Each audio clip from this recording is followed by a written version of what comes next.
সকল সন্ত্রাসী কর্মকাণ্ড পার্বত্য চট্টগ্রামে চালাচ্ছে, আমরা পার্বত্য চট্টগ্রামে বসবাসরত সকল নাগরিক, উপজাতি, বাঙালি অথবা অন্যান্য যে সকল নাগরিক সমূহ আছে, আমরা তাদেরকে শক্ত হাতে প্রতিরোধ করব।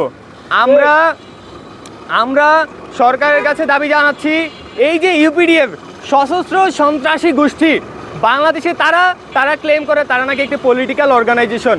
বাংলাদেশে এমন কোনো পলিটিক্যাল অর্গানাইজেশন নাই যাদের কাছে অস্ত্র আছে, যারা ওপেনলি বাংলাদেশের মানুষের স্বার্থে, বাংলাদেশের মানুষের জন্য নিয়োজিত বাংলাদেশ সেনাবাহিনীর উপর ফায়ার করে। তারা নাকি আবার একটা পলিটিক্যাল অর্গানাইজেশন, তারা নাকি মানুষের রাইট নিয়ে কথা বলতে চায়, তারা নাকি মানুষের অধিকার প্রতিষ্ঠিত করতে চায়। সেরকম একটা সশস্ত্র সন্ত্রাসী সংগঠন, তারা ক্লেম করে তারা নাকি পলিটিক্যাল অর্গানাইজেশন। তারা এই পলিটিক্যাল অর্গানাইজেশন এই নাম দিয়ে পার্বত্য চট্টগ্রামকে অস্থিতিশীল করতে চায়, পার্বত্য চট্টগ্রামকে বাংলাদেশের ভূখণ্ড থেকে আলাদা করতে চায়, পার্বত্য চট্টগ্রামে সাম্প্রদায়িক যে দাঙ্গা তৈরি করতে চায়, আমরা এর তীব্র বিরোধিতা করছি। এবং পার্বত্য চট্টগ্রামে যে সকল নাগরিক চাকমা, বাঙালি, মারমা অথবা অন্যান্য যেই সকল গোষ্ঠী আছে, সবাই মিলে সেটা শক্ত হাতে প্রতিরোধ করব। তবে এখানে সবচেয়ে কনসার্নের বিষয় এবং সবচেয়ে বেশি জোর দিতে হবে যাকে তিনি হচ্ছেন বাংলাদেশ সরকার। বাংলাদেশ সরকারকে বলবো, এই যে পলিটিক্যাল অর্গানাইজেশনের নামে যে সন্ত্রাসী কর্মকাণ্ড ইউপিডিএফ চালাচ্ছে, অচিরেই তাদের কাছ থেকে এই অস্ত্রগুলো কেড়ে নিতে হবে, তাদের অস্ত্র জব্দ করতে হবে, তাদের এই সকল সাংঘাতিক কর্মকাণ্ড পার্বত্য চট্টগ্রামে নিষিদ্ধ করতে হবে, তাদেরকে পার্বত্য চট্টগ্রাম থেকে চিরতরে ব্যান করে দিতে হবে। আমরা বলছি না সেখান থেকে কোনো উপজাতি ব্যান করা হোক, আমরা বলছি না সেখানে উপজাতির উপর নির্যাতন করা হোক। আমরা বাংলাদেশে কোথাও কোনো নির্যাতন চাই না, নিপীড়ন চাই না, জুলুম চাই না। আমরা একটি সুন্দর বাংলাদেশ চাই, আমরা একটি সুন্দর পার্বত্য অঞ্চল চাই, আমরা পার্বত্য অঞ্চলে সুষ্ঠুভাবে বাঁচতে চাই, সুষ্ঠু অধিকার চাই, পার্বত্য অঞ্চলে সুন্দরভাবে জীবন গড়তে চাই। এই ইউপিডিএফ সন্ত্রাসী গোষ্ঠীকে অচিরেই নিষিদ্ধ করতে হবে, তাদেরকে সরকারের করায়ত্তে আনতে হবে, তাদেরকে সমূলে উৎখাত করতে হবে, তাহলেই পার্বত্য অঞ্চলে শান্তি প্রতিষ্ঠিত হবে। গত 27 সেপ্টেম্বর খাগড়াছড়িতে যে সাম্প্রদায়িক দাঙ্গা হয়েছে, যেটা ইউপিডিএফ এর অর্থায়নে, সেটা খাগড়াছড়িতে সুবিধা করতে না পেরে তারা গুইমারাতে নাশকতার চেষ্টা করে, যেখানে মূল ঘটনা ছিল একটা মিথ্যা ধর্ষণ, যেটা আপনারা পরবর্তীতে জানতে পেরেছেন যে হচ্ছে এটা একটা সাজানো ঘটনা ছিল। এবং ওই দিন যে গুইমারার যে ঘটনা ঘটেছিল, ওখানে প্রত্যক্ষভাবে প্রমাণিত হয় যে হচ্ছে কারা এই হত্যাকাণ্ডটি চালিয়েছে।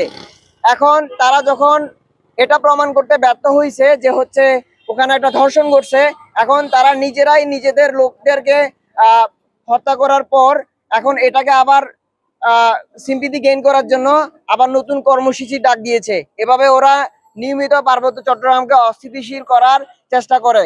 ওরা কিছু বিচ্ছিন্ন ঘটনাকে মিডিয়ার সামনে নিয়ে আসে।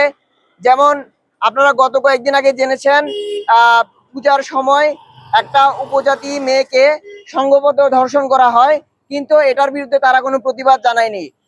রাঙ্গামাটি কাপ্তাই এলাকায় উপজাতি মেয়েকে ধর্ষণ করা হয়, কিন্তু ওরা কখনোই এটার প্রতিবাদ জানায়নি। এরকম আরো অসংখ্য ধর্ষণের ঘটনা ঘটে চলেছে, কিন্তু তারা কিছু স্পেসিফিক ঘটনাকে পুঁজি করে অথবা কিছু একটা স্পেসিফিক গোষ্ঠীকে টার্গেট করার উদ্দেশ্যে একটা ঘটনা নিজের মতো করে তৈরি করে একটা সাম্প্রদায়িক দাঙ্গা সৃষ্টি করার চেষ্টা করে। এখন আমার কাছে প্রশ্ন, যে ইউপিডিএফ নামের যে একটা সশস্ত্র সংগঠন, যারা নিজেকে রাজনৈতিক সংগঠন দাবি করে, কোন রাজনৈতিক সংগঠনের একটা সশস্ত্র শাখা আছে এবং রাষ্ট্র কেন এখনো পর্যন্ত ইউপিডিএফ কে নিষিদ্ধ করেনি? আমার এটা আপনাদের কাছে জোর দাবি থাকলো।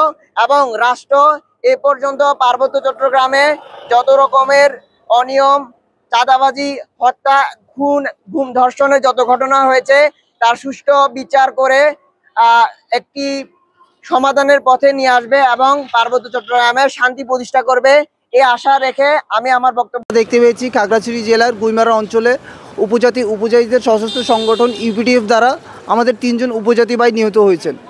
আমি শুধু আজকের এই ঘটনাকে হাইলাইট করতে চাচ্ছি না, আমি জন্মের পর থেকে দেখে আসতেছি ইউপিডিএফ কর্তৃক কীভাবে পাহাড়িরা নির্যাতিত হচ্ছে, কীভাবে বাঙালিরা নির্যাতিত হচ্ছে।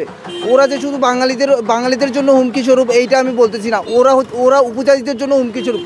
ওরা উপজাতিদেরকে বিভিন্নভাবে চাপের মুখে রেখে ওদের যে অপকর্মগুলো করে আসতেছে, উপজাতিদের চাপের মুখে রেখে ওদেরকে এটা প্রকাশ করতে দেয় না।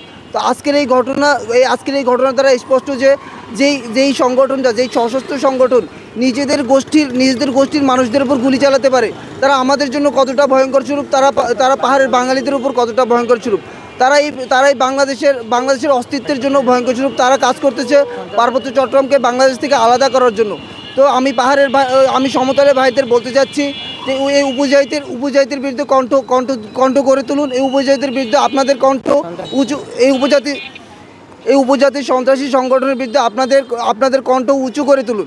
উপজাতি সন্ত্রাসী সংগঠনরা বাংলাদেশ থেকে পাহাড়কে বাংলাদেশ থেকে আলাদা করার যে আপ্রাণ চেষ্টা চালাচ্ছে, আপনারা এর বিরুদ্ধে প্রতিবাদ গড়ে তুলুন। আমি